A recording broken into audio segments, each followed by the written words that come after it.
Imagine a digital asset that has just crashed like 99.4% from its all-time high of $750. Oh, wow. Yeah, all the way down to this graveyard range of, $2.40 to $2.70. Most people would look at a chart like that and just immediately call it dead. A ghost. Right. Totally abandoned. Exactly. Yet, as of late May 2026, this very same network is processing over 2,370 transactions per second in real time, which is more than double the volume of Solana. That is just wild to think about. It is. It just launched a sovereign cloud network in Switzerland, and it's currently hosting self-writing artificial intelligence applications. It's honestly the ultimate paradox in the digital asset space right now. I mean, the broader market largely abandoned the asset years ago, but the underlying protocol is executing at the absolute bleeding edge of decentralized infrastructure. And that protocol is the Internet Computer Protocol, or ICP. So for this deep dive, our mission is to unpack a massive stack of recent crypto research, YouTube transcripts, and these strategic valuation reports. There's a lot of data to go through. There really is. And we are going to answer one core question for you. Is ICP just a lingering ghost of the 2021 bull market, or is it, quietly building the infrastructure to completely replace traditional cloud computing? What makes this specific stack of sources so fascinating is this massive divergence in the 2026 to 2030 price predictions. Right. They are all over the place. Exactly. You have these algorithmic time series models that see the price staying almost entirely flat, basically trapped by macroeconomic fear. Yeah.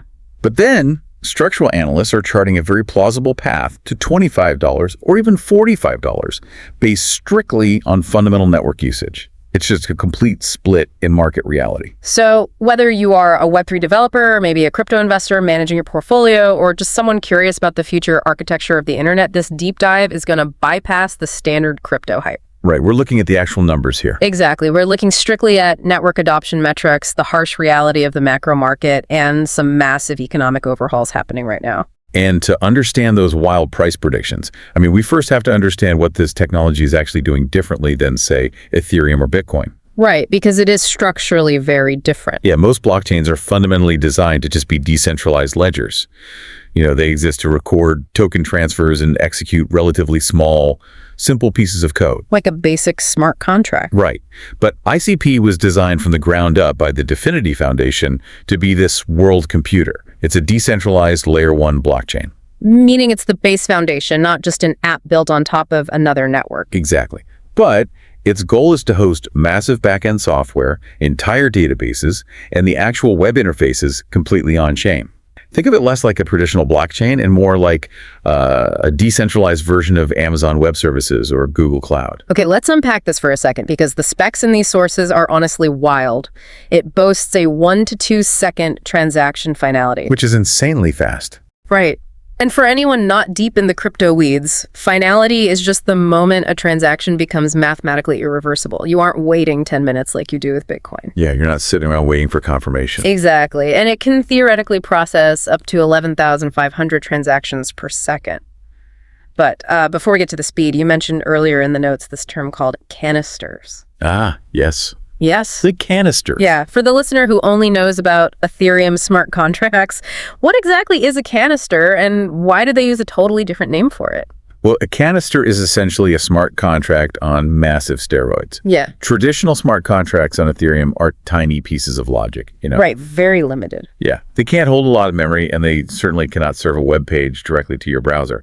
But a canister bundles the software code and the actual state or the memory together. Oh, wow. Yeah, it has enough capacity that you can host a high-resolution image, a whole database, or a full front-end website directly inside of it. So when you visit a website hosted on ICP, it's actually a canister serving that page directly to your browser. Exactly. You are bypassing traditional centralized web servers entirely. Okay, that really helps clarify the cloud computing comparison.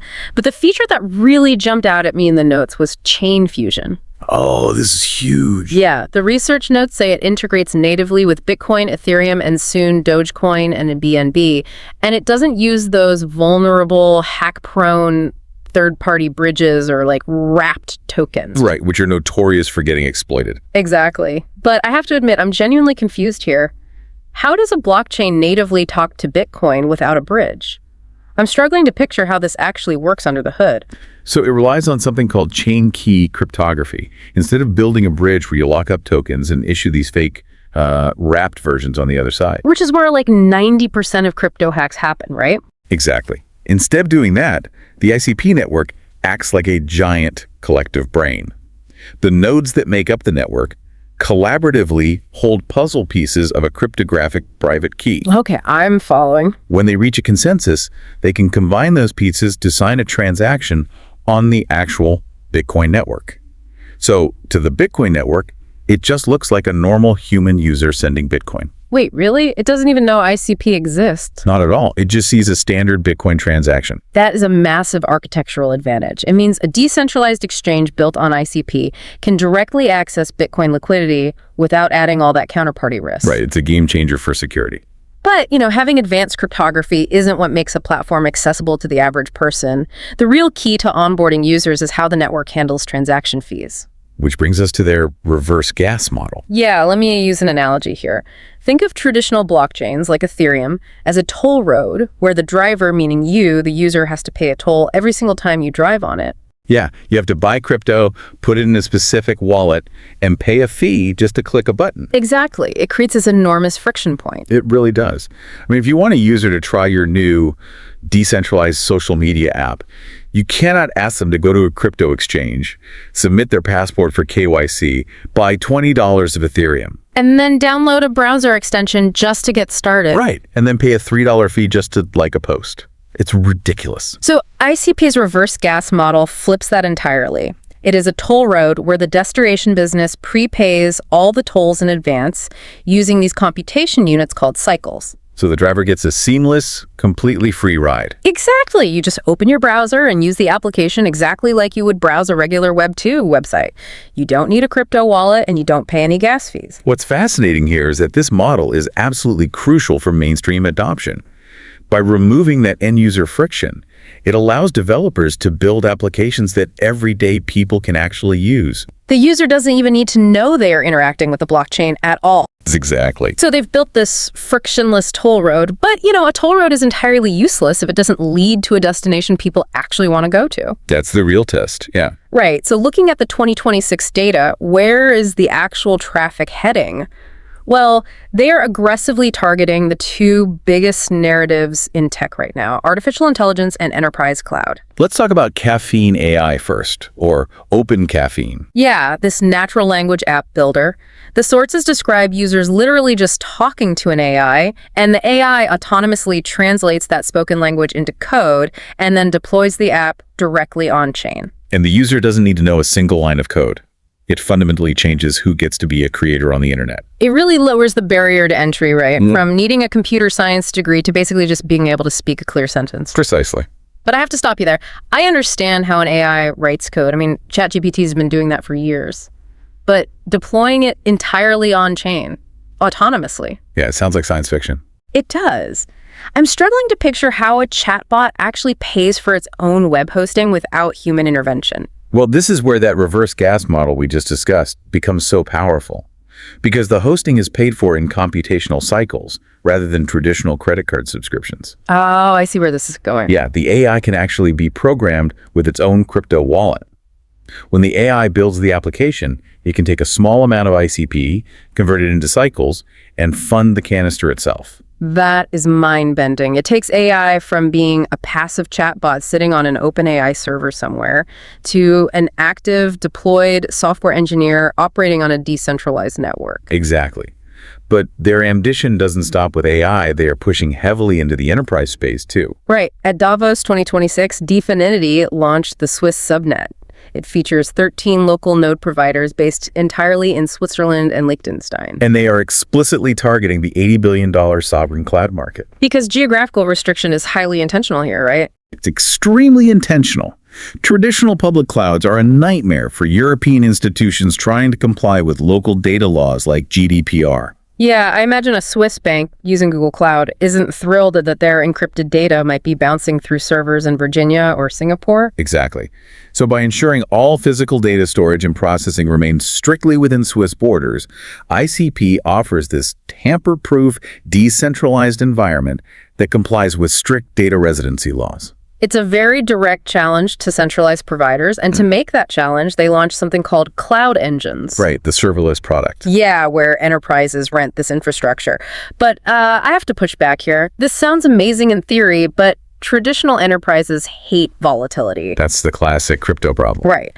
How do you convince a massive corporation with a rigid accounting department to run their backend on a highly volatile crypto token? If the token price spikes 20% in a day, no CFO is going to sign off on that operating expense. Well, they designed cloud engines precisely to solve that volatility problem. It is a brilliant piece of financial abstraction. How so? The enterprise customer doesn't actually buy the volatile ICP token at all. They pay for their server space in stable fiat currency, like US dollars or euros. So they get a predictable monthly bill just like they do with AWS. Exactly. Wait, but blockchains can't hold Swiss francs or US dollars in a digital wallet. How does the protocol actually take their fiat and turn it into crypto without the enterprise doing it manually? The cloud engine operates through a fiat on-ramp partner or a specialized smart contract gateway. Okay. When the enterprise pays their fiat invoice, that gateway automatically takes the dollars, executes a market buy for ICP tokens on a decentralized exchange entirely behind the scenes, and immediately burns those tokens. To create those stable computation cycles needed to run the network. You got it. The cycle cost is pegged to a stable value, so the enterprise's computing costs never fluctuate, even if the ICP token price is swinging wildly. So the enterprise never touches, holds, or accounts for the cryptocurrency themselves. It's totally abstracted away. It's completely invisible to them. But I mean, if the enterprises are just paying in fiat and the users don't need crypto wallets to use the apps, how does any of this actually benefit the token price? Why does the token even need to exist? And this naturally leads to the most critical update in our sources, the massive tokenomics overhaul known as Mission 70. Right. To understand Mission 70, you really have to look at the mechanics of why ICP's price was suppressed for so long. Historically, the protocol suffered from incredibly high inflation. The network was constantly minting new tokens to pay node providers. Because unlike Ethereum, where you can run a validator node on a standard laptop, ICP requires specialized data center-grade bare metal servers, right? Exactly, to achieve that high speed and web hosting capability. So to incentivize independent data centers to buy and run that expensive hardware, the network had to pay them aggressively with newly minted tokens. So they were basically printing money to subsidize the infrastructure, which diluted the circulating supply and kept a heavy lid on the price. Precisely. They were also minting tokens to pay governance yields to people locking up their assets. The inflation rate was hovering around 9.72%, which is just punishing for any asset. Here's where it gets really interesting, though. Mission 70 just passed with a 53% community vote. That is a very tight margin. It is. The fact that it only passed by 53% shows there was serious internal debate. I mean, people don't like voting to cut their own yields, but the mandate is clear now. Right. It aims to cut annual token inflation by over 70% by the end of 2026, bringing it down from nearly 10% to around 2.92%. But I have to wonder, if you cut the node provider payouts that drastically, doesn't the network become less secure? Why would data centers keep running the hardware if their pay is slashed? It's a calculated risk, but the underlying economics of the network have matured. The initial heavy costs of purchasing that bare metal hardware have largely been amortized over the last few years. So the hardware is already paid off.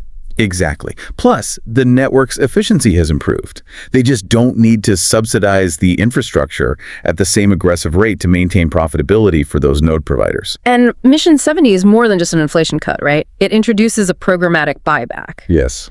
The sources state that 20% of the gross revenue generated from that enterprise cloud engines product is now used to buy back and burn ICP tokens directly on the open market. It functions exactly like a corporate stock buyback program, but instead of being decided arbitrarily by a board of directors trying to juice their quarterly bonuses, it's hard-coded into the software itself. Right. It happens automatically, based strictly on actual network usage. It shifts the entire project from this infrastructure first phase where they were just building the tech to a usage first phase where they are trying to capture real economic value. And if we look at the projections and the valuation reports, this is where the mechanics get very compelling.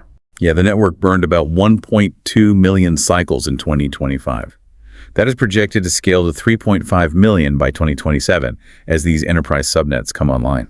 So when you combine that accelerating burn rate with the massive inflation cuts from Mission 70, you alter the fundamental supply and demand curve.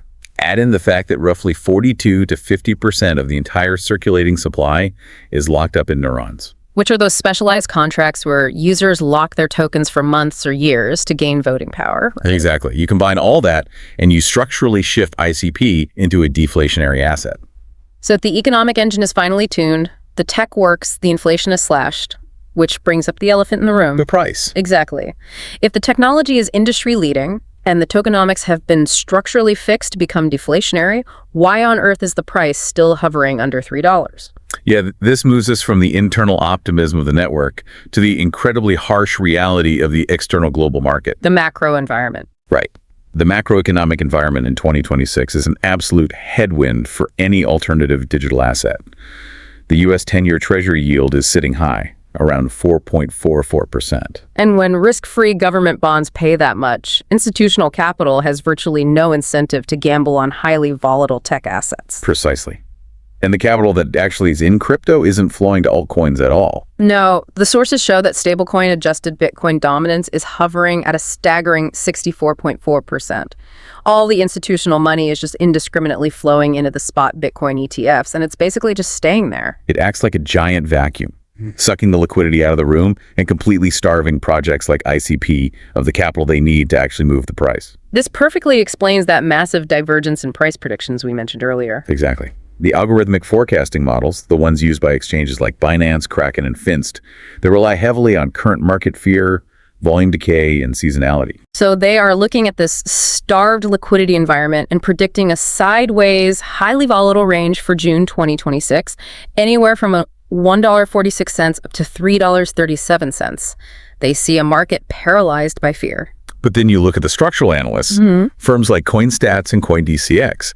They are looking past the current macro fear and focusing heavily on Mission 70 and the Swiss subnet. Right. They project a base case of $9 to $14 in 2026 and an optimistic long-term path to $25 or even $45 by 2028 and 2030. Which brings up what the YouTube sources are calling millionaire math. Yeah, I want to lay this out for you because it frames the psychology of this asset perfectly. Reaching its previous all-time high of $750 would require a market cap of over $410 billion.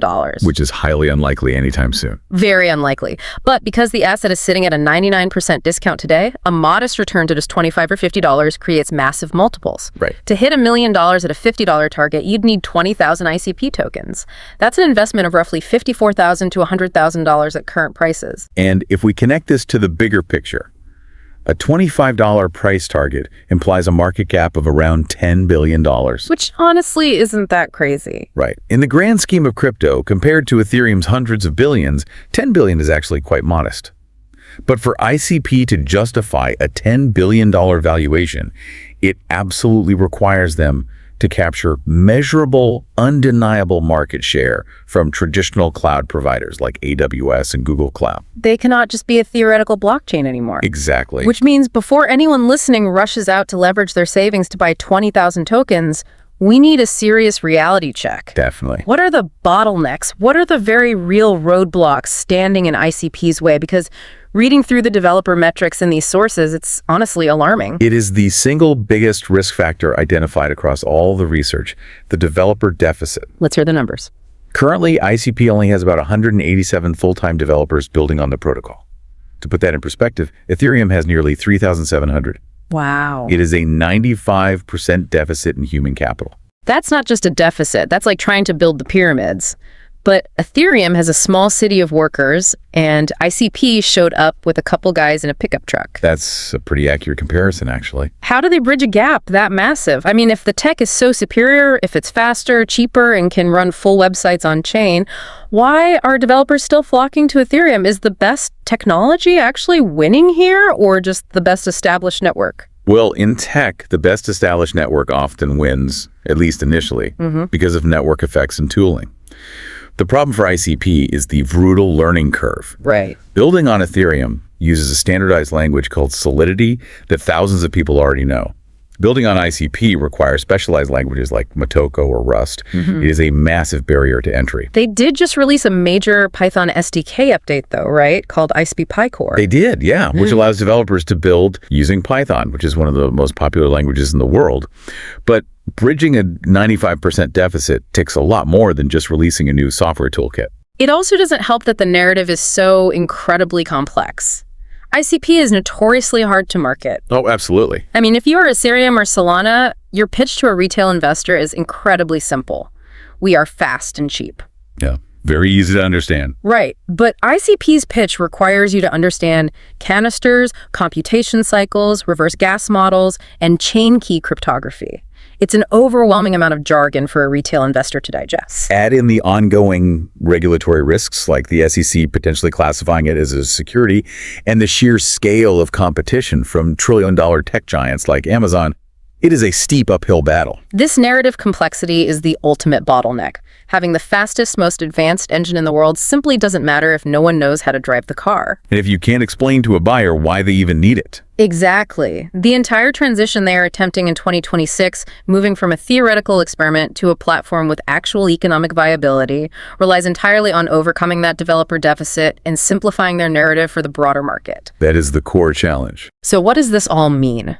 When you stack all of these sources together, ICP reveals itself as a fascinating paradox. You have an asset that the market punished relentlessly, pushing the price down 99%. Right. Yet, simultaneously, it is pushing the very limits of what blockchain technology can actually do in the real world.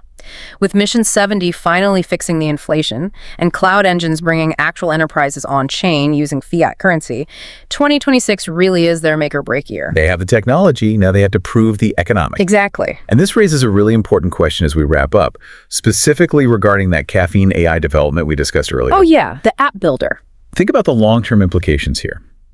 If a user can just speak a prompt to an AI, and that AI can autonomously write the code, deploy the application onto a decentralized network, and then financially sustain its own compute cycles using its own crypto wallet. Right. Who actually owns that application? Is it the user who spoke the prompt? Yeah. Is it the decentralized protocol hosting it? Or, terrifyingly, does the AI own itself? Wow, that is a wild thought to leave on. If the ghost of the 2021 bull market ends up spawning self-owning, self-funding AI entities operating autonomously on a Swift cloud, we are in for a very weird decade. Thank you for joining us for this deep dive. Keep questioning the consensus, look past the price charts, and we'll see you next time.